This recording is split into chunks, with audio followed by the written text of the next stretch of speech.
जय सिया राम सभी को। क्या आपको ज्ञान है कि जब राजा त्रिशंकु सशरीर स्वर्गलोक पहुंच गए तो उसके बाद क्या हुआ? आइए यह जानने के लिए सुनते हैं आज की कहानी।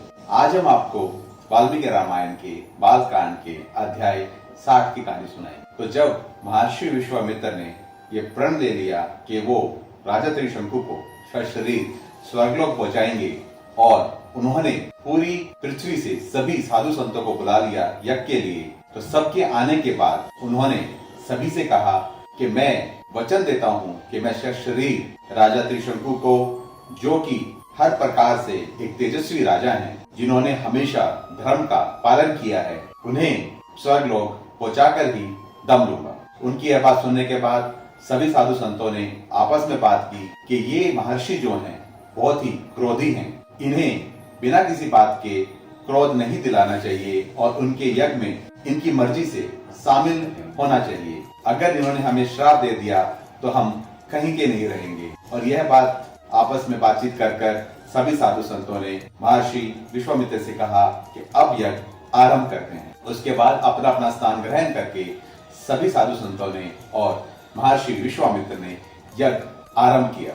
यज्ञ के दौरान विश्वामित्र जी ने सभी देवी देवताओं का आवाहन किया, परंतु कोई भी देवी देवता वहां पर उनके आह्वान से नहीं आए। यह देखकर महर्षि विश्वामित्र और भी ज्यादा क्रोधित हो गए और उन्होंने राजा त्रिशंकु से कहा कि अब देखो मैं तुम्हें सशरीर स्वर्गलोक पहुंचाता हूँ। और इतना कहते ही महाराज त्रिशंकु अपनी देह के साथ स्वर्गलोक चले गए।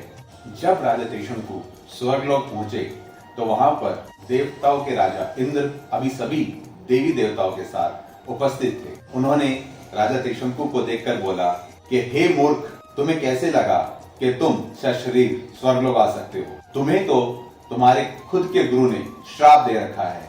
और यह कहकर उन्होंने राजा त्रिशंकु को स्वर्गलोक से धक्का दे दिया। और जब उन्होंने उनको धक्का दिया तो वे सर नीचे करके पृथ्वी की तरफ गिरने लगे। जब वो पृथ्वी की तरफ गिरने लगे तो वे जोर जोर से चिल्लाने लगे, त्राही त्राही। उनकी यह आवाज सुनकर विश्वामित्र जी ने कहा, तुम जहां हो वहीं रुको। और इस प्रकार राजा त्रिशंकु हवा में उल्टे लटक गए। और उसके बाद विश्वामित्र ने कहा, ये इंद्र कौन होता है जो राजा त्रिशंकु को स्वर्गलोक नहीं जाने देगा, और वो भी जब यह यज्ञ मैंने किया है। मैं राजा त्रिशंकु के लिए अलग से पूरा ब्रह्मांड का निर्माण कर दूंगा। और यह कहकर महर्षि विश्वामित्र ने एक अलग से ब्रह्मांड का निर्माण करना आरंभ कर दिया। उन्होंने सप्तऋषि समेत सभी नक्षत्र अलग से बना दिए।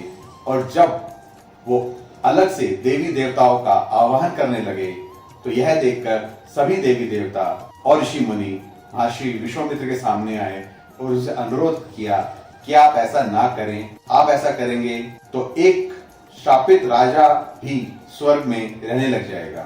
यह सुनकर महर्षि विश्वामित्र उनसे कहते हैं, परंतु मैंने इस राजा त्रिशंकु को वचन दिया है कि मैं इन्हें सशरीर स्वर्गलोक में भेजूंगा। तो अब ऐसा करते हैं कि मैंने जो ब्रह्मांड बनाया है इसमें राजा त्रिशंकु एक स्वर्ग में रहने वाले देवता के समान हमेशा के लिए विचरण करेंगे। और यह बात सभी देवी देवताओं ने मान ली। सभी ने कहा कि जैसा आप चाहें वैसा ही होगा। और उसके बाद यह यज्ञ संपन्न हुआ। और यज्ञ संपन्न करके सभी साधु संत अपने अपने स्थान पर वापस चले गए। और इस प्रकार आज का अध्याय संपन्न होता है। हम हर रोज आपके सामने वाल्मीकि रामायण की अद्भुत कहानियां लेकर आ रहे हैं और आप सबसे अनुरोध करते हैं कि आप हमारे पेज राम लखन यात्रा को ज्यादा से ज्यादा लोगों के साथ शेयर कीजिए और उनसे अनुरोध कीजिए कि वो हमारे पेज को फॉलो करें, ताकि वाल्मीकि रामायण की कहानियां सभी लोगों तक पहुंच सके। और आप सभी लोग सुनते रहिए परशुराम की कहानी भक्त मनु की जबानी। जय सिया राम सभी।